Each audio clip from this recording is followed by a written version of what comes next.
Selamat pagi saudara, senang sekali Sapa Malang kembali menyapa Anda bersama saya Nadifa Rahma. Nah saudara, sekarang ini maraknya kasus kekerasan seksual dan pelecehan seksual di sejumlah daerah oleh dokter sekarang ini menjadi sorotan. Nah di sini pun masyarakat pun resah karena niat berobat ke dokter ingin sembuh tapi justru mendapatkan kekerasan ataupun pelecehan seksual. Nah di sini bagaimana kepercayaan masyarakat atas kejadian yang menimpa masyarakat akhir-akhir ini dan bagaimana jika korban, apa yang harus dilakukan oleh korban kekerasan seksual ataupun pelecehan seksual jika mengalami hal yang serupa. Nah, untuk itu saya akan mengajak Anda untuk berbincang langsung di sini dengan dosen Fakultas Psikologi UMM. Di sini sudah hadir bersama kami ada Ibu Hudaniah SPSI MSI. Selamat pagi Ibu Hudaniah. Selamat pagi Mbak Nadifa. Gimana kabarnya Ibu hari ini? Alhamdulillah sangat sehat. Baik juga ya di pagi yang cerah ini begitu ya. Iya, tapi betul. di sini memang ya kita juga miris begitu ya Bu karena ada beberapa kasus kekerasan seksual gitu ya, apalagi oleh dugaan-dugaan oleh dokter begitu yang akhir-akhir ini mencuat di masyarakat. Nah, karena kekerasan seksual dan pelecehan seksual ini kan juga kasus yang marak ya, walaupun sekarang baru viral-viral juga. Bagaimana Ibu sekarang ini bisa dimengerti ada ruang aman bagi masyarakat ini? Bagaimana Ibu melihat kasus ini? Ya, terima kasih Mbak Nadifa. Kalau kasus pelecehan seksual itu sebetulnya tidak hanya terjadi di lingkup profesi kedokteran sebetulnya ya, tapi juga di profesi lain atau situasi-situasi apapun sebenarnya berpeluang untuk terjadinya pelecehan seksual. Nah, akan tetapi kenapa begitu mencuatnya kasus pelecehan seksual yang dilakukan oleh oknum dokter di beberapa tempat ini barangkali dilatar belakangi oleh profesi dokter itu sendiri. Pertama itu, kenapa profesi dokter itu adalah profesi idola gitu ya, banyak orang, profesi yang diidolakan banyak orang, diimpikan banyak orang. Kemudian dokter itu suatu profesi yang memberikan layanan jasa dengan latar belakang kemanusiaan itu ya. Jadi kalau ada latar belakang kemanusiaan artinya image masyarakat terhadap dokter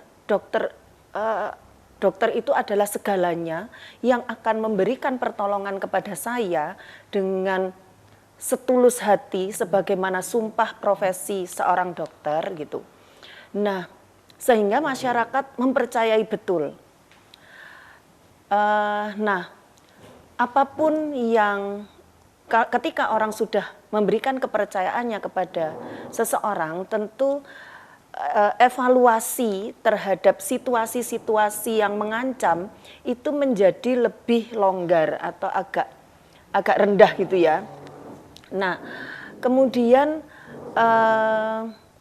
ini yang akan menyebabkan peluang-peluang orang, tidak hanya dokter sebetulnya, peluang-peluang orang yang dipercaya untuk sebagian menyalahgunakan kepercayaan yang diberikan tersebut. Nah, ini membuka peluang terjadinya pengulangan ketika berhasil satu kali seseorang pelaku, dalam hal ini mungkin dokter yang punya kesempatan banyak meskipun sebetulnya diatur oleh SOP. Nah, keberhasilan satu maka dia akan bisa mengulang. Oh, ini berhasil, orang tidak melapor, dia diam. Tidak ada hukum yang saya terima, hukuman yang saya terima saat ini, hukum artinya pelaporan, belum kasus hukum tetap ya. Nah, itu diulang.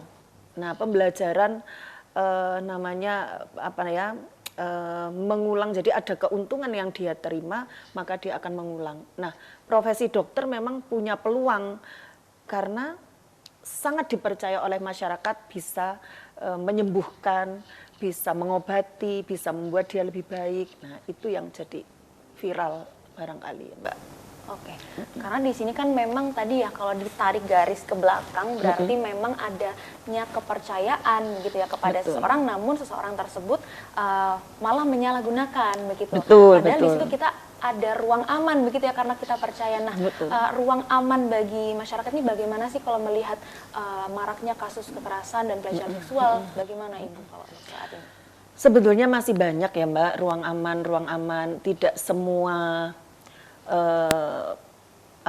profesi, kalau misalnya ada ustadz yang melakukan, kiai melakukan, kemudian semua kiai begitu, ada satu dokter yang melakukan, kemudian semua dokter berarti seperti itu. Sebetulnya tidak. Jadi kita juga harus selektif, tapi saya kira masyarakat kita sekarang ini sangat cerdas, akan menyeleksi mana-mana yang memang bisa dipercaya dan mana-mana yang nanti tidak bisa dipercaya, akan belajar dari berbagai persoalan yang dihadapi. Nah, artinya ketika melihat sebuah persoalan ini, kita melihat situasi di mana peristiwa itu terjadi.